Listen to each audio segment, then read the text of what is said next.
اور اس کے ساتھ کسی کو شریک نہ ٹھہرایا جائے۔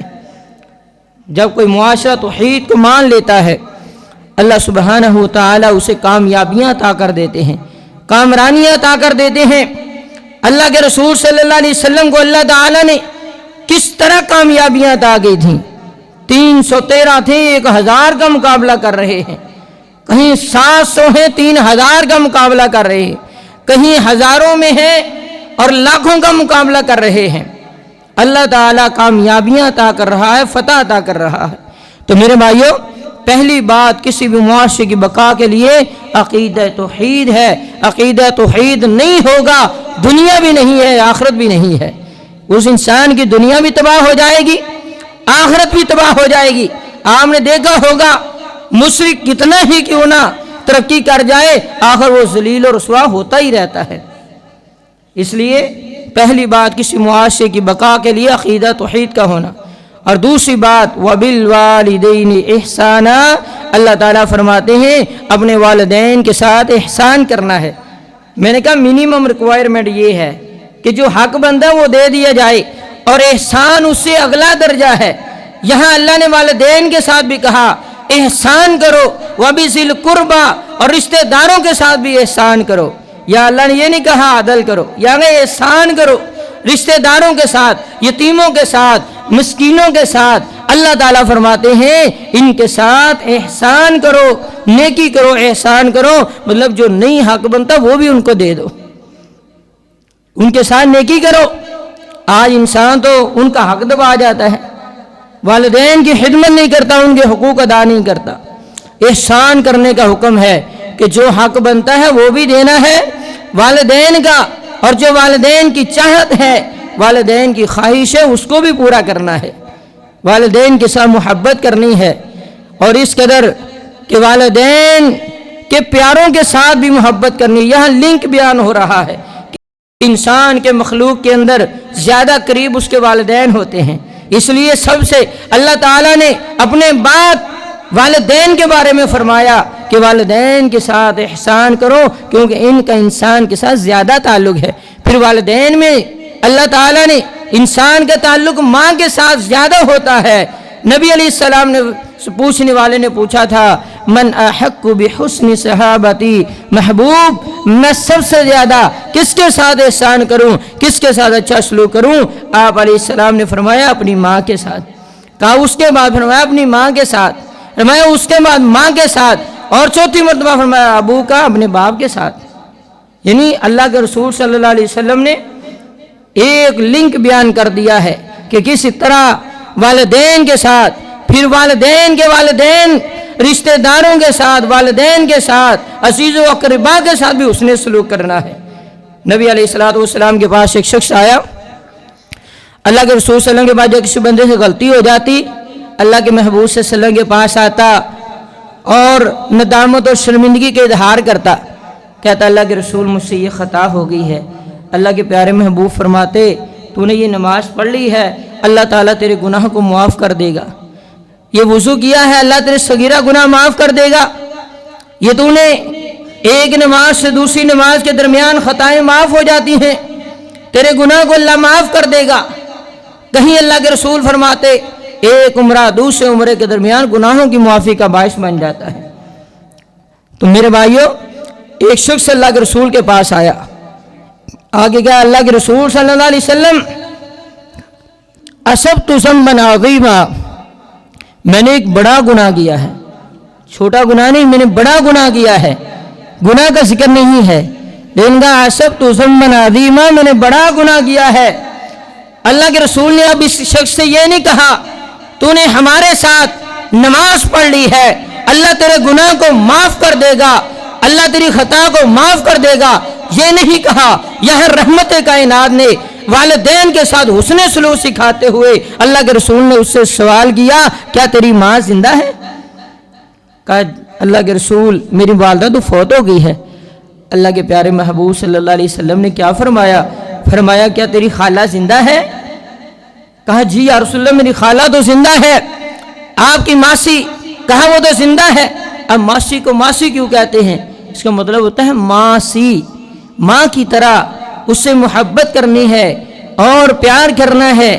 ہمارے ہاں والدہ فوت ہو گئی، ننیحال والوں کے دروازے بند ہو جاتے ہیں۔ اگر باپ فوت ہو گیا تو جتنے بھی چچا ہیں، پھپھو ہیں، سب کے لیے گھروں کے داخلے لوگ بند کر دیتے ہیں۔ یہ ظلم ہے، یہ عدل کے خلاف ہے۔ اللہ کے رسول صلی اللہ علیہ وسلم نے فرمایا کیا تیری خالہ زندہ ہے؟ کہا جی یا رسول اللہ۔ فرمایا اپنی خالہ کی خدمت ماں سمجھ کے کر لینا، اللہ تیرے گناہ کو معاف کر دے گا۔ خالہ کی خدمت ماں سمجھ کر، ماں کی خدمت کرنے کا کتنا اجر ہوگا، اللہ تعالیٰ کس قدر گناہوں کو معاف کرتے ہوں گے۔ اگر ماں نہیں ہے تو یہ لنک بتایا جا رہا ہے کہ ماں کے ساتھ تعلق اس کی بہن کا زیادہ ہے۔ کسی بھی معاشرے کی بقا کے لیے معاشرہ کیسے قائم رہے گا، یہ لنک ہے، کڑی ایک کڑی کے ساتھ جڑی ہوئی ہے، ایک دوسرے کے ساتھ ان کا تعلق ہے، ایک چیز دوسری کے ساتھ جڑی ہوئی ہے۔ والدہ کا تعلق اپنی بہن کے ساتھ بڑا قریبی ہوتا ہے، اس لیے کہا اگر والدہ نہیں ہے تو خالہ کی خدمت کر لو، یہ لنک بیان ہو رہا ہے۔ تو فرمایا اللہ تیرے گناہ کو معاف کر دے گا۔ اس لیے والدہ کے ساتھ بھی محبت کرنی ہے، والدہ کے حق کو بھی ادا کرنا ہے، احسان کرنا ہے۔ اور اس احسان کا مطلب یہ ہے کہ والدہ کے جو رشتہ دار ہیں، جو جتنا زیادہ قریبی ہے، اس کے ساتھ اسی قدر حسن سلوک کرنا ہے، اسی قدر محبت کرنی ہے، اس کا ادب و احترام کرنا ہے۔ اسی طرح باپ کو بھی نہیں چھوڑا، باپ کے ساتھ بھی محبت کرنی ہے، باپ کے حق کو ادا کرنا ہے۔ باپ کا بڑا مقام ہے اسلام کے اندر، والدین کے اندر باپ کو بھی بڑی عزت دی گئی ہے۔ اگر دنیا پہ رب راضی ہے، اللہ آسمانوں پہ دنیا کے اندر اگر بندے سے اس کا باپ راضی ہو جاتا ہے، آسمانوں پہ رب اس سے راضی ہو جاتا ہے۔ اس لیے والدین کو ناراض کر کے آپ کامیاب نہیں ہو سکتے۔ دیکھیے کس قدر معاشرے کو مضبوط بنایا گیا ہے۔ معاشرہ مضبوط کیسے ہوگا؟ جب رشتہ داری مضبوط ہوگی۔ اور رشتہ داری کیسے مضبوط ہوگی؟ جب اپنے والدین کو مضبوط کریں گے، والدین کے رشتہ داروں سے تعلق کو مضبوط کریں گے، خاندان مضبوط ہوگا، رشتہ دار مضبوط ہوں گے، معاشرہ، ماحول، محبت والی فضا قائم ہوگی۔ اللہ کے پیارے رسول صلی اللہ علیہ وسلم نے باپ کے ساتھ بھی حسن سلوک کا حکم دیا ہے، اور اس قدر کہ نبی علیہ السلام کے ایک صحابی سیدنا عبداللہ بن عمر رضی اللہ تعالی عنہما، یہ سیدنا عمر بن خطاب رضی اللہ تعالی عنہ کے بیٹے ہیں، صحابہ اکرام کے ساتھ جا رہے ہیں۔ رستے کے اندر ایک شخص دیکھا، وہ آ رہا ہے، پیدل ہی چلتا ہوا آ رہا ہے۔ آپ نے اپنے لشکر کو روک دیا، ساتھیوں کو روک دیا، اپنی سواری سے نیچے اترتے ہیں۔ سواری سے نیچے اترے، اور سواری سے نیچے اترنے کے بعد آپ اس سے باتیں کر رہے ہیں، اس سے محبت فرما رہے ہیں۔ اپنی پگڑی کو اتارا، اسے دے دیا، اپنی سواری اسے پیش کر دی، اور اس قدر اس کے ساتھ عنایات کی ہیں کہ دوست اور ساتھی کہنے لگے حضرت کیا بات ہے، یہ شخص دیہاتی آدمی ہے، گاؤں کا رہنے والا ہے، گاؤں کے اندر رہنے والا، اس کے لیے تو یہ بڑی اعزاز کی بات تھی۔ آپ قافلے کے ساتھ رکے ہیں، آپ نے قافلے کو بھی روکا ہے، اپنی سواری سے اترے ہیں، اور آپ نے اس شخص کا اتنا احترام کیا ہے کہ آپ اسے اتنی دیر باتیں کرتے رہے ہیں۔ کہا یہ گاؤں کے لوگ تو اتنی بات بھی خوش ہو جاتے ہیں، یہ تو پہلے بڑا خوش تھا۔ آپ نے اس کو اپنا پگڑی امامہ بھی دے دیا، آپ نے اس کو اپنی سواری بھی پیش کر دی، اور بڑے اس کے ساتھ عنایات اس سے اوپر کر دی ہے۔ کیا وجہ ہے؟ یہ کون شخص ہے؟ کہا جانتے نہیں، یہ شخص جو ہے اس کا باپ میرے باپ عمر کا دوست تھا، اس کا باپ میرے باپ عمر کا دوست تھا، یعنی باپ کا دوست بھی نہیں، باپ کے دوست کا بیٹا، اس کے ساتھ اس کے حسن سلوک کیا جا رہا ہے۔ اور کس وجہ سے کیا جا رہا ہے؟ وَبِالْوَالِدَيْنِ إِحْسَانًا، والدین کے ساتھ احسان کرنا ہے، یہ اس لیے کیا جا رہا ہے۔ معاشرہ مضبوط کیسے ہوگا؟ جب انسان والدین کو ناراض کر رہا ہو، والدین اس کے لیے بد دعائیں کر رہے ہوں، وہ کیسے کامیاب ہو سکتا ہے؟ اس کا کاروبار کیسے چل سکتا ہے؟ جب رشتہ دار اس کے لیے بد دعائیں کر رہے ہوں اور اس کی موت کے منتظر ہوں۔ بعض لوگ ایسے ہوتے ہیں لوگ ان کے لیے دعائیں کرتے ہیں کہ یا اللہ یہ بندہ جلدی فوت ہو جائے تاکہ دنیا کو سکون حاصل ہو جائے. اور بعض لوگ جب مرتے ہیں تو لوگ کہتے ہیں یا اللہ تیرا شکر ہے فوت ہو گیا ہے, مر گیا ہے. بعض عورتیں ایسی ہوتی ہیں, اللہ معاف کرے, ایک ایک عورت نے پورے پورے رشتہ داروں کو توڑا ہوتا ہے. ایک ایک عورت نے بھائیوں کو نہیں ساتھ جڑنے دیا, رشتہ داروں کو ایک نہیں ہونے دیا. ایک ایک بندہ, ایک عورت, ایک مرد پورے رشتہ داروں کو لڑایا ہوا ہے. اور کیا کہتے ہیں, ہم تو اصلاح کرتے ہیں, ہم نے تو ایسے کر دیا, ہم نے تو ان کے فائدے کی بات ہی کی تھی. ایک نہیں ہونے دیتے. اور رشتہ دار بھی کہتے ہیں یا اللہ اس کو جلدی ہی اٹھا لے. تو پھر میرے بھائیوں معاشرہ کیسے قائم ہوگا؟ یہ خاندان ہی نہیں بچ رہا. خاندان مضبوط ہوگا, والدین خوش ہوں گے, آپ کی دنیا بھی بہتر ہو جائے گی, آخرت بھی بہتر ہو جائے گی. اس لیے سب سے پہلی چیز اللہ کی عبادت کے بعد اللہ سبحانہ و تعالی کی عبادت کرنی ہے, اس کے ساتھ کسی کو شریک نہیں ٹھہرانا, اور اس کے بعد والدین کے ساتھ احسان کرنا ہے. منیمم ریکوائرمنٹ جو عام جگہ اللہ تعالیٰ نے ہر جگہ کہا اعدلوا هو اقرب للتقوی, کہ کم از کم انسان کو اتنا ہونا چاہیے کہ وہ عدل کرنے والا ہو. یہ تقوی کے زیادہ قریب ہے. عدل کرو, عدل کرو, انصاف کرو, عدل اور انصاف کے ساتھ فیصلہ کرو. لیکن یہاں اللہ تعالیٰ نے اس آیہ مبارکہ کے اندر عدل کی بات نہیں کی, بلکہ اللہ تعالیٰ نے کہا ہے والدین کے ساتھ بھی احسان کرنا ہے, وَبِذِلْ قُرْبَى, اور رشتہ داروں کے ساتھ بھی احسان کرنا ہے. رشتہ داروں کے ساتھ بھی احسان کرنا ہے, ان کے ساتھ اچھا سلوک کرنا ہے. یتیموں کے ساتھ, مسکینوں کے ساتھ اور ہمسایوں کے ساتھ اچھا سلوک کرنا ہے.